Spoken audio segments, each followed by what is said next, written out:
1950, men throughout the world learned to look on the brutal face of communism. Berlin, powder keg of Europe, saw a mass demonstration of indoctrinated young Germans on May Day. France was also beset by communist-inspired strife. Red Union members adopted violent methods to prevent the unloading of Marshall Plan aid. And across the world in Japan, America's stronghold in the Pacific, the busy commies were at it again. Students went on a rampage in Tokyo with something less than successful results when opposed by Japanese police aided by occupation military police.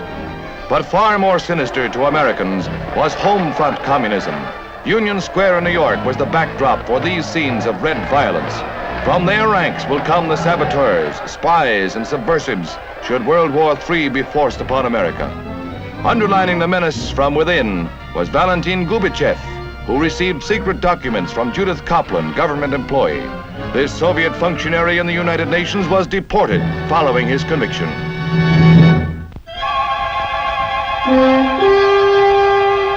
But there was worse to come. A highly trained and well-equipped North Korean army swarmed across the 38th parallel to attack unprepared South Korean defenders. Caught off guard, they were all but overwhelmed until the United Nations took its historic vote to intervene. While the Korean Republicans fought a desperate delaying action, a United Nations police force with General Douglas MacArthur as commander-in-chief was formed.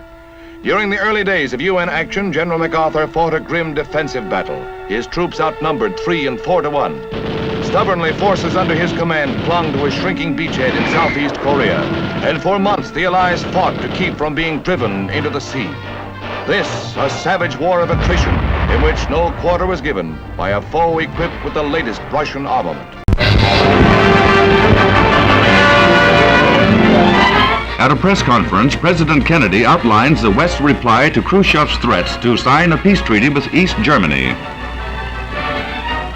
A city does not become free merely by calling it a free city.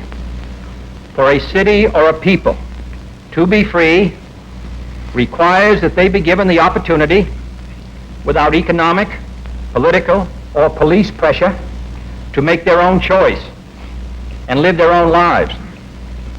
The people of West Berlin today have that freedom.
The strategy set forth by General Petraeus has achieved positive momentum, but hard fighting continues and the generals urge the war is not yet won.